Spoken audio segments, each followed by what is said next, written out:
कालीन सत्र के तीसरे दिन भी भारी हंगामा हो रहा। बीजेपी विधायक यमुना प्रदूषण का मुद्दा उठाते हुए यमुना नदी का गंदा पानी लेकर विधानसभा पहुंच गए। बीजेपी का आरोप है कि आम आदमी पार्टी की सरकार यमुना की सफाई करने में पूरी तरह से नाकाम रही। बीजेपी विधायकों ने केजरीवाल माफी मांगो के नारे लगाए। उधर खबर है कि आम आदमी पार्टी कंझावला मामले को लेकर महिला सुरक्षा की आवाज उठाते हुए दिल्ली में एलजी को निशाना बना सकती। कुर्सी पर बैठे अपने, मैंने कोई चर्चा नहीं, चेयर पर बैठिए। वाजपेयी जी आपको बाहर जाना है तो बता दीजिए, मैं प्रार्थना कर रहा हूँ, कुर्सी पर बैठिए ना। मैं कोई चर्चा नहीं अलाउ कर रहा हूँ। पहले अपने एलजी को जाके मनाइए कि वो सदन का मुंह बंद किया है उसको खोले, जो सदन के मुंह पे ना। मैं कोई चर्चा नहीं कर रहा हूँ। मार्शल अनिल वाजपेयी जी, ओम प्रकाश जी, बाहर करिए दोनों को। इसी हंगामे पर मेरे सहयोगी अमित भारद्वाज ज्यादा जानकारी के लिए जुड़ रहे हैं। अमित, ऐसा लग रहा है कि विधानसभा का शीतकालीन सत्र जो है वो आरोप प्रत्यारोप में गुजर रहा है। बीजेपी एक मुद्दा लेकर आती है, आम आदमी पार्टी एक मुद्दा लेकर आती है और इसी में शीतकालीन सत्र के जो दिन है वो गुजरते जा रहे हैं।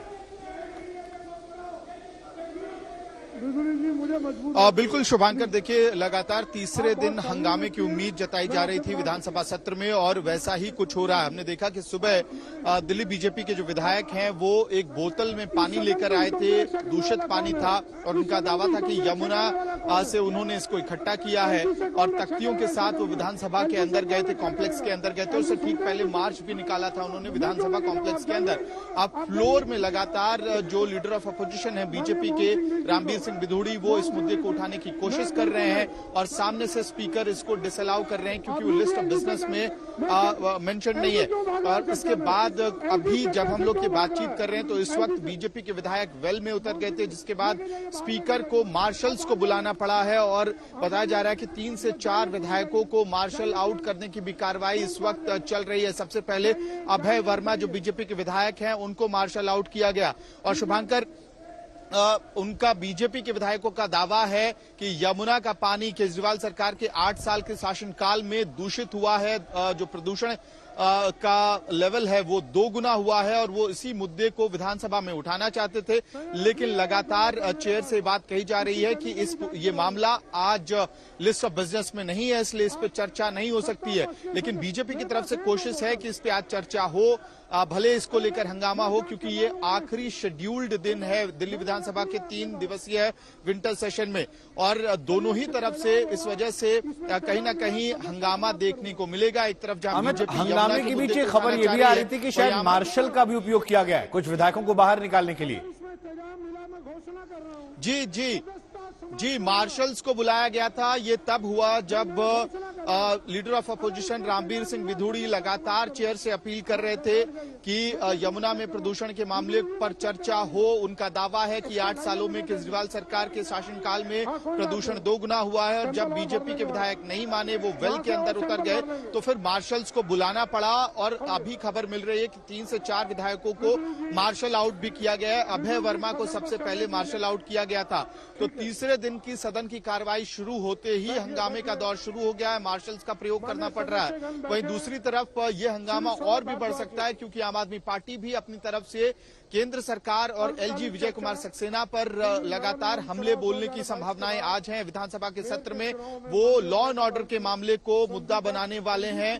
2 एस्पेक्ट्स पे कहीं ना कहीं हमला संभवतः किया जा सकता है एलजी के ऊपर। पहला लॉ एंड ऑर्डर का मुद्दा इस लिहाज से उठाया जा रहा है, दावा है विधायक राजेंद्र पाल गौतम जो पूर्व मंत्री हैं वो ड्रग ट्रैफिकिंग के मामले को भी उठाने के लिए उन्होंने मेंशन कराया, लिस्ट ऑफ बिजनेस में ऑलरेडी मेंशन्ड है। और इसके साथ साथ कई और आम आदमी पार्टी के विधायक कंझावला मामले को उठा सकते हैं, यानी कि उनका दावा है कि पिछले कुछ सालों में दिल्ली में जो लॉ एंड ऑर्डर की सिचुएशन है वो खराब हुई है। और ठीक है अमित, आप बने रहिए। सौरभ भारद्वाज कुछ कह रहे हैं, एक बार सुनवा देते हैं क्या कुछ कह रहे हैं। सवाल खड़े हुए कि एलजी साहब जो पूरी दिल्ली को नैतिकता के ऊपर रोज एक पाठ पढ़ाते थे, रोज मुख्यमंत्री जी को पत्र लिखते हैं और वो पत्र मुख्यमंत्री जी के पास बाद में पहुंचता है, पहले पत्रकारों को देते हैं।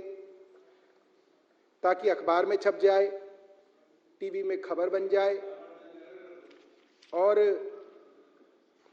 बड़ी बड़ी बातें उपराज्यपाल महोदय के यहाँ से आती रही हैं कि ये काम ऐसा होना चाहिए, ये काम इस तरह होना चाहिए, ये चीज़ ठीक नहीं है, ये चीज़ ऐसे ठीक करी जानी चाहिए।